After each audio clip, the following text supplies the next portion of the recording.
Quel est notre besoin fondamental, au plus profond de nous-mêmes? Est-ce que notre besoin, c'est de travailler? Est-ce que notre besoin, c'est de faire du sport? Est-ce que notre besoin, c'est de faire de la moto, de la voiture, de regarder un film, de faire des activités? Si on regarde bien, la plupart de nos activités sont faites pour combler un manque, parce qu'on cherche à combler un manque. C'est une réalité. C'est pour ça que Bhaktisiddhanta disait le seul manque qu'il y a dans ce monde, c'est la conscience de Krishna. Parce que quand on est conscient de Krishna, l'amour s'éveille. L'attraction s'éveille. Vishwanath Chaitra Thakur, dans les enseignements de Kapila-dev, où Kapila-dev explique le développement du service de dévotion, le Seigneur explique cite différents versets, shlokas, pour expliquer différents niveaux de dévotion. Et Vishwanath Chaitra Thakur dit, dans ces 3 niveaux de dévotion, qui est le Brahman, donc la réalisation de l'impersonnel, Seigneur suprême, l'effulgence du Seigneur suprême, le Paramatma, l'aspect localisé, le Seigneur dans le cœur, et l'aspect Bhagavan, ça veut dire en tant que Krishna, la douceur absolue. Celui qui est situé sur le plan le plus élevé et qui peut voir la douceur du sourire du Seigneur et de ses regards, il devient tellement captivé qu'il oublie même qu'il est dans le monde matériel. Il ne désire même pas sortir du monde matériel. Il n'y pense même pas, il ne peut même pas y penser. C'est quand même incroyable. Imaginez-vous la puissance. Tous les spiritualistes pensent à se libérer. Tous. Ils parlent simplement de concupiscence. Il faut se libérer de la concupiscence, de l'avidité, c'est nos ennemis. Tout le monde parle de ça. Mais le bhakta, lui, peut voir le sourire du Seigneur et ses yeux, ses regards obliques, ses échanges avec les dévots, lui, il oublie même qu'il y a une libération. C'est ça la puissance du Seigneur suprême. De la même manière, dans son monde absolu, personne n'a de problème. Tout le monde est fou d'amour. Vous avez déjà vu, moi je me rappelle, chez Yamuna Jivan et Goridasi, l'été, il y a des pommes qui tombent, et puis il y a des bourdons qui viennent manger et qui s'intoxiquent. C'est comme une liqueur, là, les pommes. Et après, vous les voyez, ils roulent par terre. Bzzz. Vous comprenez? Ils sont intoxiqués. De la même manière, le Seigneur est tellement beau que si on peut avoir cette expérience de le rencontrer, on peut comprendre ce qu'est l'intoxication. Sans ça, c'est pas possible. Parce que la rencontre avec le Seigneur suprême, c'est tellement fort que c'est expliqué, c'est comme un fleuve qui... En fait, cette attraction qu'on a en nous, c'est comme un fleuve énorme qui jaillit de nous et qui vient comme un baume pour masser le corps du Seigneur suprême. C'est tellement inimaginable que même si le Seigneur ne fait pas d'activité, mais il est simplement en train de dormir, rien que ça, c'est illimité. Par exemple, nous, on voit quelqu'un en train de dormir. Par exemple, ce matin, je suis rentré dans la chambre de Ryan pour prendre un petit élastique pour nouer mes cheveux. Ryan est en train de dormir. Bon, je l'ai regardé 2 secondes. Après, bon, je n'allais pas rester 3 heures en train de regarder Ryan en train de dormir. Il ronflait pas, c'est peut-être pas très intéressant. S'il faisait de la musique au moins, en dormant. Il ronfle même pas. Mais quand Krishna dort, c'est fascinant. On pourrait rester l'éternité à le regarder. C'est ça la différence entre un être ordinaire et le Seigneur suprême. Même le Brahman, la réalisation du Brahman et du Paramatma, c'est rien à côté de lui. Parce que quand quelqu'un peut le voir, il oublie même ces réalisations-là. Pire, il pense que c'est l'enfer d'avoir de telles réalisations. Parce qu'on ne peut plus voir la forme du Seigneur. Pire, ils pensent que c'est l'enfer. Alors qu'il y en a qui cherchent que ça, à expérimenter ça. Et quand ils expérimentent ça, alors ils goûtent une plénitude incroyable. Pour eux, c'est illimité, c'est ce qu'il y a de plus élevé. Mais celui qui peut voir juste le sourire du Seigneur, il pense que c'est l'enfer de retourner dans une telle réalisation qui paraît illimitée quand on n'a pas expérimenté une plus élevée. Elle est quand même illimitée, parce que c'est la radiance du Seigneur. Mais dans cette radiance-là, il n'y a pas de rasa, il n'y a pas les attributs du Seigneur, il n'y a pas la forme du Seigneur, il n'y a rien. C'est juste passif, il n'y a pas d'activité, il n'y a pas d'augmentation de félicité, c'est passif. C'est pour ça, Sridhar Bhaktiraj Thakur Sridhar Goswami Maharaj, il dit on ne prêche pas ce genre de réalisation.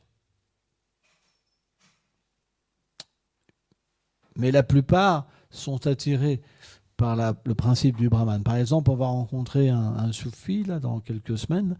Eux, c'est le Brahman. Le danger de cette recherche du Brahman, c'est que souvent les gens, ils pensent qu'ils sont le Seigneur suprême. Il y a un piège dans ce genre de réalisation. À moins de comprendre la forme du Seigneur suprême, c'est très difficile de comprendre que le Seigneur a des énergies séparées. On pense qu'il y a un tout, c'est tout, au niveau du Brahman souvent. Il n'y a qu'une énergie. Mais quand on comprend l'aspect personnel du Seigneur suprême, on comprend qu'il y a le Seigneur suprême et il y a aussi des énergies séparées. Comme Mayak Dakshina Prakriti, comme l'énergie matérielle. Comme l'énergie Tatasa Shakti, les jivas, les âmes. Et Chit Shakti, l'énergie spirituelle. On peut comprendre qu'il y a des énergies en fait qui travaillent d'une manière séparée du Seigneur suprême pour son plaisir. Et à partir de là, on peut relier le tout. Mais quand il n'y a que le principe du Brahman, on pense qu'il y a une énergie. Les impersonnalistes, ils pensent que le Seigneur se divise pour sa création. Ce qui est complètement absurde, parce que le Seigneur n'a pas besoin de se diviser. Il y a ce fameux verset qui dit en fait, ce verset explique que bien que tout sorte du Seigneur suprême, il ne perd rien. Il reste toujours aussi complet. Et en même temps, tout ce qui sort de lui est complet. C'est inconcevable. Mais tout est infime par rapport à lui. Or, les impersonnalistes, ils ne peuvent pas comprendre cet aspect-là. Ils pensent qu'ils sont une parcelle du Seigneur suprême. Mais le Seigneur reste toujours le Seigneur. L'absolu ne peut jamais être recouvert par quelque chose. Absolu, ça veut dire rien n'est égal ou supérieur à lui. Et tout dépend de lui. C'est pour ça que Bhaktivinoda Thakur, il dit, même si quelqu'un, un Satan existe, il existe parce que le Seigneur veut, et il reçoit le pouvoir du Seigneur suprême. Mais il ne peut pas être indépendant. Parce que si l'absolu, il y a une personne qui est indépendante, ça veut dire qu'il n'est pas absolu. Il y a deux personnes. Absolu, ça veut dire que tout vient par lui, tout existe par lui et pour lui. C'est ça le principe de Dieu. Sans ça, il y a une faille dans la philosophie. Ça veut dire qu'on parle de l'amour. Mais la finalité, c'est que je suis Dieu. C'est bizarre, quand même. Vous comprenez?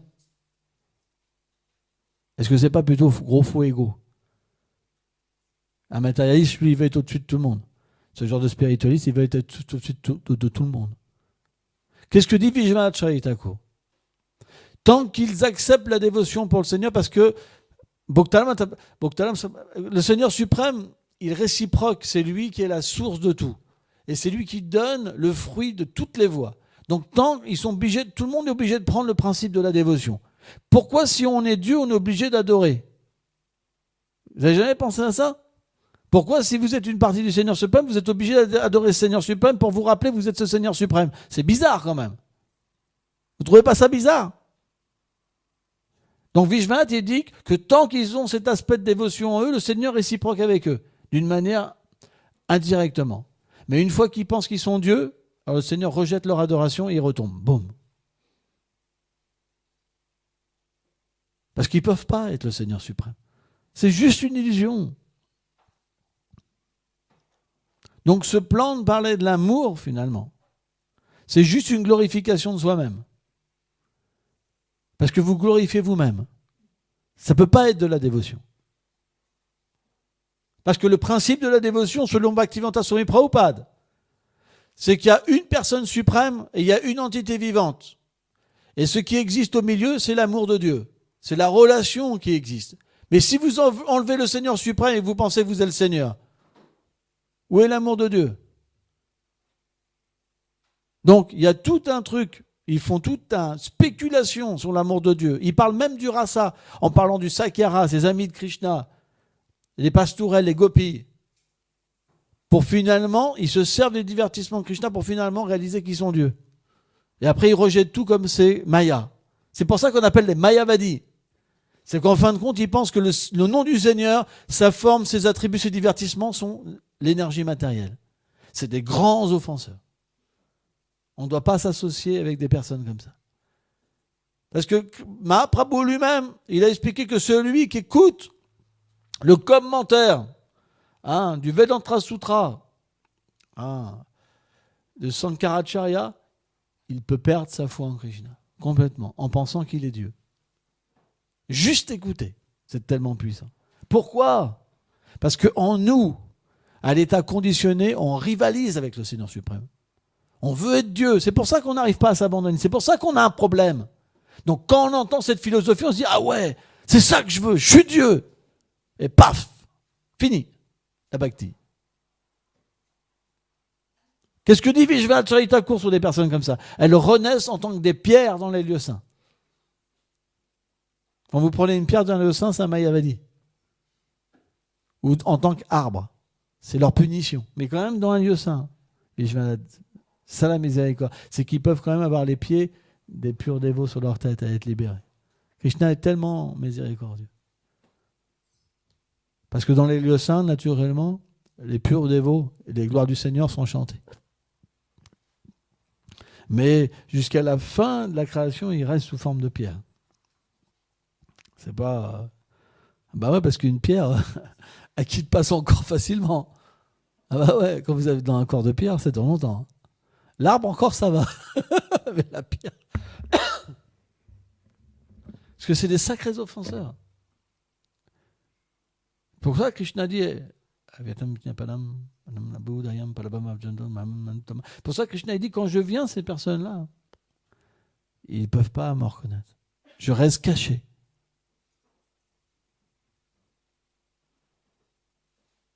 C'est le jeu du Seigneur suprême.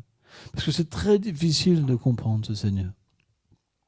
Parce que quand vous pouvez le percevoir, vous êtes attracté. Vous oubliez tout. Il n'y a plus de philosophie. Il n'y a plus de sadhana, Hare Krishna. Bien que vous chantez, vous oubliez les chants. Vous oubliez tout. Vous êtes transporté dans un monde transcendantal. Ça, c'est ce qu'on appelle samadhi. Ça, c'est la dévotion parfaite. C'est ça qu'on cherche. Et ça peut être donné. C'est un cadeau de Krishna. Vishvacharita Thakur, il dit la plupart du temps, Krishna fait le cadeau une fois. Il ne se remonte plus jamais après. Il dit Vishvacharita Thakur dans le commentaire Bhagavatam, quand Narada Muni a vu Krishna une fois, le Seigneur suprême, et qu'après il n'arrivait pas à le revoir, et Vishva dit c'est ce que fait Krishna généralement, la plupart du temps. C'est qu'il se montre une fois, et la vie d'après, quelqu'un devient son associé éternel. Vishvanath explique, une fois. Et pendant tout le restant de sa vie, la personne cherche Krishna, pleure. Parce qu'il n'y a rien qui peut le satisfaire. Aucune relation. Sauf bien sûr quand il écoute des Shuddha Bhakta, des purs dévots, qui ont pu avoir ce contact ou qui ont ce contact. Ça dépend. Parfois des associés du Seigneur viennent. Et là, quand il écoute ce pur Harikatha, alors ça le soulage. Parce que ce n'est pas différent de la rencontre du Seigneur suprême. Mais la plupart du temps, il est dans la séparation, il cherche Krishna. C'est pour ça, naturellement, au moment de la mort, qu'est-ce qui se passe? Il pense qu'à Krishna. Et Krishna a dit, le souvenir qu'on a au moment de la mort, c'est notre direction. Si on pense à une grenouille, on a un corps de grenouille. Hein? C'est comme ça. Krishna peut donner toute... vous pouvez choisir au moment de la mort. Voilà. Un chat avec des grosses moustaches. Un perroquet. Un coq. Un sanglier. Ce que vous voulez. Vous pouvez choisir. Vous avez le choix. Mais si vous avez compris que toutes ces formes-là, c'était pas le top, ni la forme humaine, ni les demi-dieux, à ce moment-là, comme vous allez prier pour avoir sa miséricorde, il viendra vous chercher au dernier moment de votre vie. C'est pour ça que le Bhagavad Gita explique que même au dernier moment, on peut obtenir la miséricorde de Krishna. Il n'y a pas véritablement de moment favorable ou défavorable. Parce qu'au moment de la mort, souvent, on réalise que tout nous échappe. C'est fini. Le rêve, il est fini. Tout. La maison, les enfants, la femme, le mari, tout est repris. Donc là, on réalise vraiment que c'est tempéré, que la philosophie était vraie. Donc là, souvent, on devient sérieux. Bah oui, pas de problème. Vous comprenez ? Parce que là, le corps, plus rien ne fonctionne. Truc de fou, la mort. C'est tout se compresse à l'intérieur. On n'arrive même plus à chanter, rien. On est vraiment dans le coma, tout ça, un truc de fou. Et vous avez tous les êtres autour de vous, on dirait on t'aime, on t'aime. Et là, vous êtes là, ils veulent juste me ramener dans le monde matériel. Vous réalisez ça ? Vous la réalisez, ce piège ? Parce que la philosophie revient.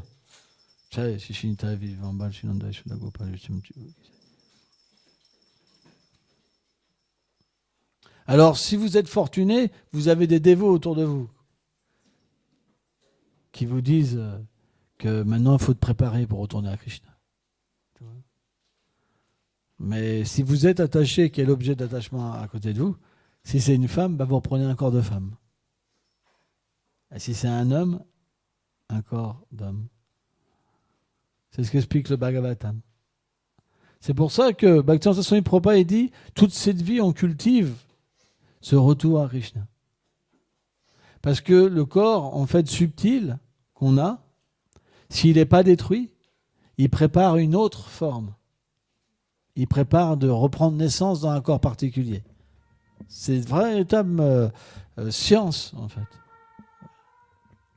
Par exemple, si on examine une cellule, on voit qu'il y a un véritable monde dans une cellule, une véritable organisation. Et au niveau de la réincarnation, c'est la même chose. Tout ce qu'on fait dans cette vie, le corps subtil prépare déjà une naissance suivante. C'est pourquoi, quand on atteint la perfection, le corps subtil devient détruit. Et naturellement, on peut réaliser notre corps transcendantal. Vishwanath Chaitanya Thakur explique ça. Il dit que le principe de l'action dévotionnelle détruit le corps subtil. C'est pourquoi, si vous pratiquez sérieusement, à un moment, vous verrez que l'identification avec le corps disparaîtra. Et que la véritable identification avec la réalité, ça veut dire que l'âme, elle n'a pas de corps qui la recouvre. La fausse identité, c'est quand le corps subtil recouvre l'âme et le corps grossier. Mais quand l'être devient libéré, l'âme manifeste sa forme éternelle. C'est différent. Parce que la forme et l'âme, c'est un dans le monde spirituel. Donc, quand on vient dans le monde matériel, on est recouvert. La forme de l'âme est recouverte. Mais quand on se libère, on ne sait pas qu'on obtient un corps spirituel. C'est l'âme qui manifeste sa forme éternelle. C'est différent. C'est important de comprendre. Parce que dans le monde transcendantal, l'être vivant et sa forme, c'est un. Alors que dans le monde matériel, sa personnalité, l'être vivant et sa forme, c'est deux. Parce qu'il ne comprend pas qui il est. Il a un faux ego. Il pense qu'il est une femme. Il pense qu'il est un homme. Et à cause de ça, il souffre. Pourquoi ? Parce que de la même manière qu'un poisson, quand on le sort de l'eau, il ne peut pas être heureux. De la même manière, l'âme, quand vous le sortez de l'océan de nectar de Krishna, des divertissements de Radha et Krishna, elle ne peut pas être satisfaite. Et dans cette situation-là, on souffre. Parce que nos rapports avec les êtres ne sont pas parfaits. On a besoin d'amour. C'est pourquoi le seul manque qu'on a, c'est cette connexion avec Golok Vrindavan. C'est pour ça que Krishna vient. Pourquoi Krishna vient dans cette forme-là ? C'est parce qu'il est conscient de ça. Par exemple, ce matin, vous avez adoré les mortiers. Est-ce que ça ne vous a pas donné une satisfaction ? Vous avez beau être fatigué, mais quand vous adorez la déité, la fatigue part. Parce que c'est le principe. Parce que l'âme, elle est faite pour ça. Donc à force d'adorer le Seigneur suprême, on trouve une satisfaction même dans ce monde. Et cette satisfaction fait qu'on détruit le corps subtil. Et le corps subtil, c'est quoi? C'est toutes les impressions qui nous forcent à rester une âme conditionnée. Parce qu'il est comme une bande magnétique qui imprègne les sons, les paroles, les gestes, le goût, toutes les expériences qu'on a eues. C'est pour ça qu'on rêve, c'est un mélange de choses qui vient du corps subtil et qui crée un film. On se retrouve avec des ailes ou avec des grandes dents. Ou alors on peut être en Russie ou ceci, cela. Hein?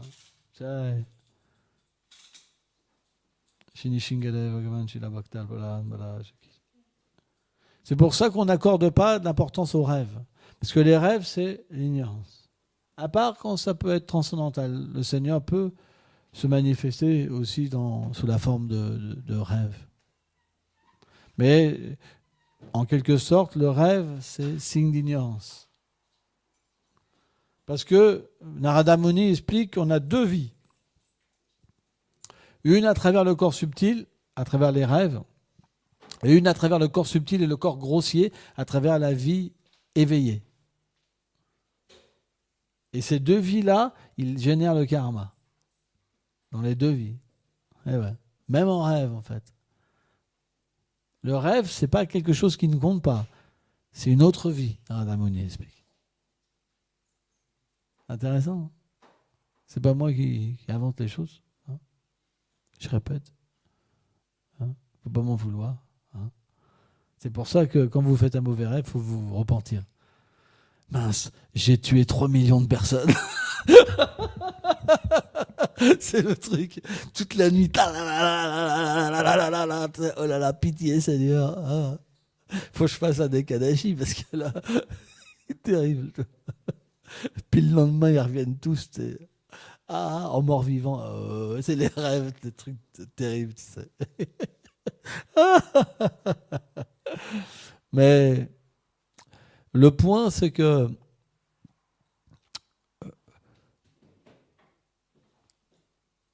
si un rêve n'était pas, d'un certain sens, ne causait pas de réaction, ça nous laisserait aucune impression. Or, c'est pas le cas. Il y a des gens, ils font tellement de cauchemars qu'ils peuvent se suicider. Il y en a qui se rappellent jamais de leur rêve. C'est comme si ça n'existe pas. Mais ça ne veut pas dire qu'il n'y a pas un autre plan. Vous comprenez? Voilà. Et donc, il faut essayer d'être sérieux dans notre pratique et surtout dans nos rapports avec les dévots. Il faut essayer d'avoir de bons rapports. Parce que il reste une qualité. Quoi? Il y a 4 piliers de la religion. Dans l'âge de Kali, il y a un pilier qui reste, c'est la véracité. Et la pureté, il n'y a plus de pureté, il n'y a plus de compassion, il n'y a plus d'austérité, mais il reste une patte, plus ou moins qui tremble, c'est expliqué, c'est la véracité. Et la véracité, véritablement, on peut au moins essayer d'avoir des échanges francs, de construire quelque chose au niveau des échanges. Si on trompe les gens et qu'on n'a pas de parole, on ne devra pas s'attendre que les gens ne nous trompent pas et qu'il n'y a pas de parole avec nous. On reçoit simplement ce qu'on donne. C'est pourquoi, comment dire, le principe de développer des qualités, c'est véritablement important. Par exemple, pourquoi on suit 4 principes régulateurs? Parce qu'on apprend que dans le premier chant du Srimad Bhagavatam, Kali, l'âge de Kali s'est manifesté dans le royaume de Parikshit Maharaj. Or, Parikshit Maharaj était un roi saint, et dans son royaume, le péché ne pouvait pas rentrer. C'est la puissance d'un roi. Parce qu'il était pur, il avait le pouvoir de préserver le péché. Vous vous rendez compte, hein, c'est pas évident, c'est pas le cas en ce moment. Hein. Et donc, quand il a fait le tour de son royaume, par ses pouvoirs mystiques, parce qu'ils peuvent voyager à la vitesse du mental, hein, quand il a vu un Shudra, un homme de basse classe, habillé en roi, et qui frappait une vache, c'est quelque chose d'incroyable. Parce qu'un roi, ça représente véritablement le protecteur des vaches, des brahmanas, de toutes les classes sociales, quoi. Quand il a vu quelque chose comme ça, mais il a dit, mais qu'est-ce que c'est? Il n'avait jamais vu ça. C'est parce que c'est Kali, l'âge de Kali, qui voulait en fait se manifester sur Terre, quoi. Et donc, la première chose qu'il a fait, c'est qu'il a pris sa flèche pour liquider, tu vois. Et qu'est-ce qu'a fait Kali? Il est tombé à ses pieds, en implorant sa miséricorde. Or, un roi, quand on tombe à ses pieds, il donne refuge. C'est le principe. Parce que l'être s'est abandonné, alors il donne son refuge. C'est le principe d'un Vaishnava, c'est le principe d'un roi saint. C'est un principe universel dans la sainteté. Quand vous tombez au pied de quelqu'un, si personne est sainte, il vous donne son refuge. Or, naturellement, le refuge de Parichi, c'est qu'il n'avait pas tué Kali. Donc il a dit, tu ne peux pas rester dans mon royaume, il faut que tu partes. Et il lui a dit, mais partout c'est ton royaume. Partout je rencontrerai ta flèche. Donne-moi un endroit pour vivre. Et là, il lui a dit, d'accord. Là où il y a l'abattage des animaux, là où il y a l'intoxication, la prostitution et le jeu de hasard, je t'autorise à y établir ton règne. Mais il a dit, mais chez toi, il n'y a pas tout ça. Donc il lui a dit, alors, prends refuge de là où il y a l'or. Parce que là où il y a l'or, il y a ces 4 principes qui sont cassés. Or, ces 4 principes, qui sont l'abattage des animaux, la prostitution, la vie sexuelle illicite, l'intoxication et le jeu de hasard, ils sont liés aux 4 piliers de la religion. La vie sexuelle illicite à la pureté, l'abattage des animaux à la compassion, l'intoxication à l'austérité et le jeu de hasard à la véracité. Si on suit les 4 principes régulateurs fermement, on empêche Kali de rentrer dans notre vie. Et Kali, c'est l'âge de la discorde. C'est pour ça, dans une communauté où les gens ne suivent pas correctement les principes, qui ont une vie sexuelle illicite, par exemple pour juste le plaisir, naturellement, on rencontrera des problèmes de duplicité. Les gens entre eux seront fourbes et se voleront. C'est le principe. Mais si vous respectez ces 4 choses, Kali ne pourra pas rentrer en vous et vous ne pourrez pas vous détruire entre vous. C'est pour ça qu'une communauté ne saurait se construire sans que ses membres suivent les 4 principes régulateurs fermement. Sans ça, c'est question de temps, tout sera détruit. Vous avez ce devoir de suivre ces principes. C'est un vœu Vaishnava. Et de cette manière-là, graduellement, en chantant, en vous associant avec les dévots, alors vous allez manifester des bonnes relations. Et ces bonnes relations-là, ça vous apaisera. Parce qu'on ne peut pas vivre sans amis, on ne peut pas vivre sans gens qui sont sans tricherie. Or, si les gens brisent même un seul des principes, la tricherie viendra entre eux. C'est pourquoi, parfois, des dévots, ils viennent me voir et ils disent, mais pourquoi il a fait ça? Pourquoi ils font ça? Pourquoi ils sont comme ça? J'ose pas répondre. C'est simplement parce qu'ils ne suivent pas les 15 principes régulateurs correctement. Et qu'ils chantent avec inattention. Mais si on suit les 4 principes régulateurs et qu'on chante avec attention, on saurait être un fourbe. Et tricher nos frères. Promettre quelque chose et casser sa parole, par exemple. Si on fait ça, c'est qu'il y a un problème dans la vie interne de la personne. C'est juste ça le problème. Moi, par exemple, j'ai vécu dans des communautés, ça ne marchait pas juste pour ça. Parce que les gens ne suivaient pas les principes. C'est pour ça que les communautés, par exemple, où il y a de la vie, des familles, c'est très difficile. Parce que si vous avez une vie sexuelle pour le plaisir, alors vous allez chercher votre plaisir. Donc si quelqu'un n'est pas comme vous, c'est parti la querelle. C'est très subtil. La vie sexuelle, c'est c'est parce qu'on pense que c'est vital, mais c'est destructeur complètement. Parce que si vous prenez plaisir pour vous, alors vous allez continuer à vouloir le monde pour votre plaisir. C'est pour ça que la vie sexuelle n'est permise que pour faire des enfants. Elle n'est pas considérée illicite pour faire un enfant. Donc si vous ne pouvez pas avoir de vie sexuelle, par exemple,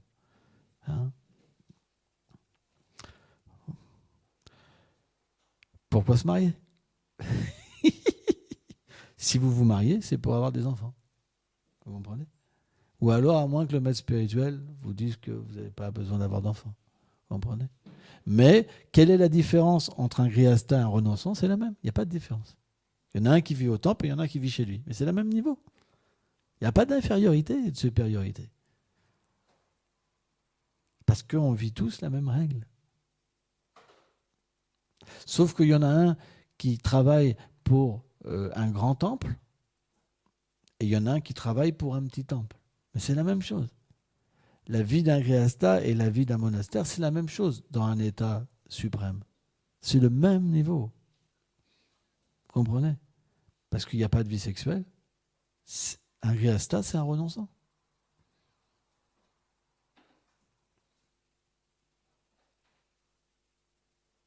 Mais il faut aussi, naturellement, Mahaprabhu a dit il faut aussi avoir cette humilité. Parce que suivre 4 principes pour se dire t'as vu ça, je suis 4 principes, moi. Ah, toi, tu ne suis pas, toi. Et moi, je suis. C'est pas... Ça, c'est la vie sexuelle aussi. Pratishta. C'est une vie sexuelle pas grossière, mais subtile. Il y a la vie sexuelle grossière où on cherche le plaisir des organes génitaux, et il y a la vie sexuelle subtile où on cherche la position. C'est plus ou moins la même chose. C'est pour ça qu'on doit devenir humble, un serviteur.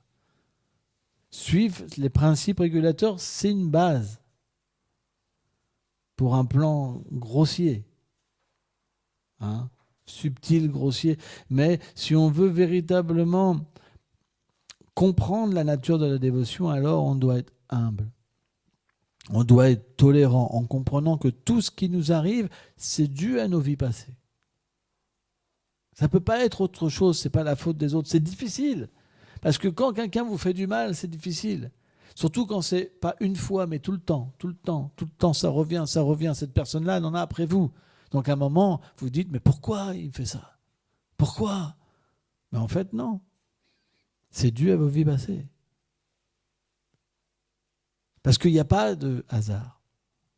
Sur ça, il n'y a pas de conception de Dieu.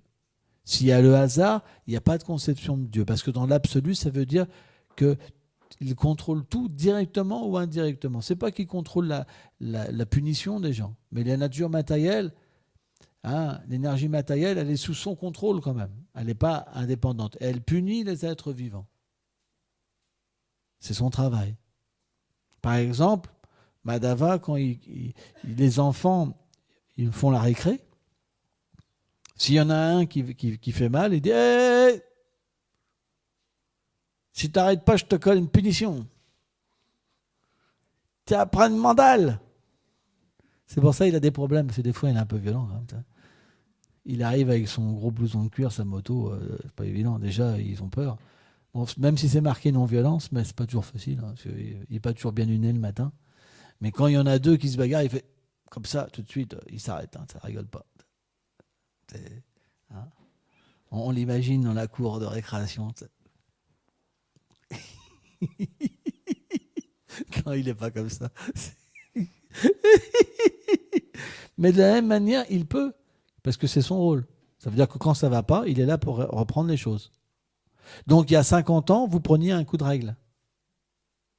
Et un coup de poing dans le ventre. Moi, j'ai vu, quand j'étais jeune, moi, j'allais dans une école catholique.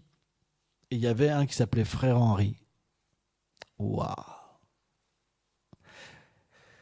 Quand il écrivait au tableau, s'il y avait un bruit, il se retournait, il dit « Qui a fait ce bruit ?» Comme ça.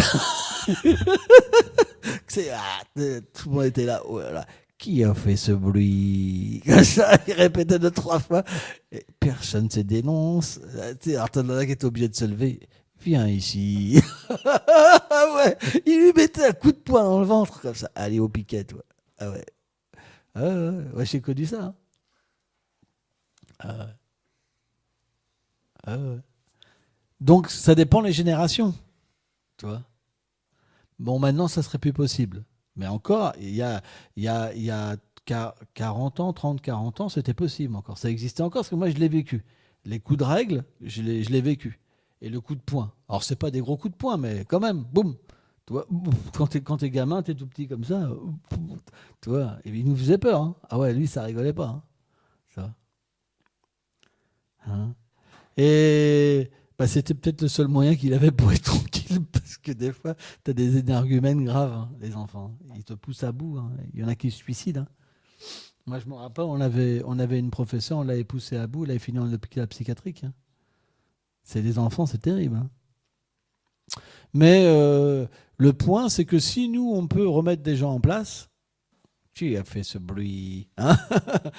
Eh ben, l'énergie matérielle, elle peut aussi. Vous comprenez? Mais c'est pour notre bien. Parce que cette souffrance-là, elle va nous permettre de retrouver l'esprit, notre conscience, de comprendre qu'on n'est pas à notre place. Or, la tolérance, ça veut dire qu'on tolère ce qui nous vient. C'est difficile, mais on doit se battre. On doit se battre pour tolérer et pas pour cogner sur les autres. Parce que de cette manière-là, on va pouvoir progresser. Et on doit offrir le respect aux êtres. De cette manière-là, en suivant des principes régulateurs, en étant humble, tolérant, en offrant notre respect, sans vouloir de respect, et en chantant les saints noms, on peut devenir un serviteur du Seigneur suprême. C'est ça notre mouvement de Sankirtan. C'est quelque chose de pratique. Or, si vous appliquez ça, vous n'allez pas tricher un frère. Parce que vous comprendrez que ça, vous sentirez dans votre cœur que le Seigneur n'est pas satisfait avec vous. Parce qu'il y aura une connexion avec le Seigneur suprême. Et la satisfaction du Seigneur, elle sera supérieure à votre satisfaction. Même si vous devez être pauvre. Regardez les grands dévots. Jamais pour de l'argent, ils se sont corrompus. Mais quand vous cassez les principes, vous allez vous corrompre pour de l'argent. Donc il y a un problème. Dès que ça parle d'argent, il y a un problème. Regardons, par exemple, dans une communauté, toutes les histoires qu'il y a. La plupart, c'est l'argent. Et le respect. On cherche le respect et l'argent. Mais dès qu'il y a l'argent, wow, on est prêt à rompre tous nos vœux, à ne plus reconnaître personne, ni nos pères, ni nos enfants. C'est pour ça que là où il y a l'argent, il y a Kali. C'est la preuve. Parce que Maharaj, par ici, il a autorisé à Kali de prendre refuge dans l'argent. C'est pour ça que là où il y a l'argent, alors, si vous n'êtes pas pur, Kali vient sous cette forme-là. Et elle mettra une querelle entre vous. Vous allez vous détester pour de l'argent. Donc faites attention. Les rapports avec l'argent, c'est très dangereux. Extrêmement dangereux. Et vous pouvez réaliser dans les rapports avec l'argent là où ça vous a amené. À casser votre parole, à rejeter les gens. Toute une vie d'amitié, vous pouvez le rejeter même pour 100 €, 200 €, 20 €. Toute une vie d'amitié, vous pouvez rejeter pour de l'argent. Moi, je me rappelle quand j'étais matérialiste, j'ai même volé mes meilleurs amis. Pour de l'argent. Parce que c'est le principe de Kali. Il vient sous cette forme-là. Hein? Donc faites attention dans les rapports avec l'argent. Dès qu'il y a l'argent, si vous n'êtes pas pur, Kali va vous prendre. Tout de suite, c'est le flip, l'argent. Oui, mais là, tu comprends, on a donné tant et ceci et cela. Et là, c'est tout un trip d'illusion, en fait. Et c'est fatal. Voilà. Et ça reste après. Maya est puissante. Elle nous divise avec des choses illusoires qui n'apportent aucun bonheur. Parce que le bonheur, il est à l'intérieur. Or, tant qu'on est sous cette juridiction, cette influence, on ne peut pas goûter le bonheur. Donc on pense que l'argent, c'est important. Mais l'argent n'a jamais apporté le bonheur à personne. Jamais. Parce que les gens les plus riches, ils ne sont pas heureux. C'est une réalité. Moi, en ce moment, je regarde des biographies de grands personnages, par exemple, des acteurs, des chanteurs, etc. Et à chaque fois, c'est la même chose. C'est l'échec. Pourquoi ? Parce que tout le monde pense, si j'avais de l'argent, je serais heureux. Or, quand vous avez vraiment de l'argent, que vous n'êtes pas heureux, qu'est-ce qui vous reste ? Moi, je viens d'une famille pauvre. Donc, tout le monde pense, le père qui joue au loto, par exemple, au jeu de hasard, au loto, en pensant peut-être qu'un jour, je serai heureux.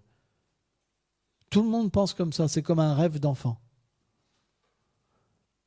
Mais quand vous rencontrez vraiment... Moi, j'ai rencontré des milliardaires quand je travaillais avenue Georges V, dans un restaurant, je dirais pas quoi, first class. Vraiment, je pense qu'à deux, à l'époque, 2 repas, ça peut aller jusqu'à 10 000 francs. Ah ouais. Ah bah ouais, là, c'est vraiment le top. Hein. C'est avenue Georges V. C'est les quartiers les plus high, quoi. Donc tu avais les vedettes qui venaient, tout ça.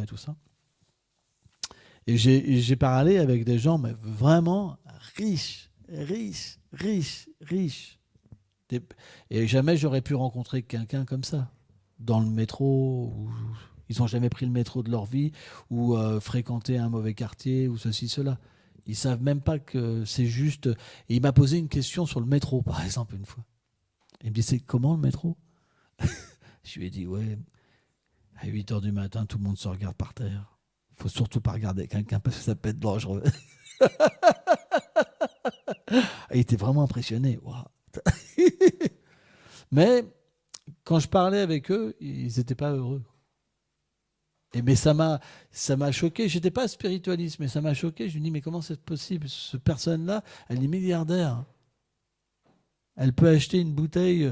Alors, tu avais des bouteilles de Maison Lafite. Ça coûtait, mais je ne sais pas combien. Truc de fou, quoi.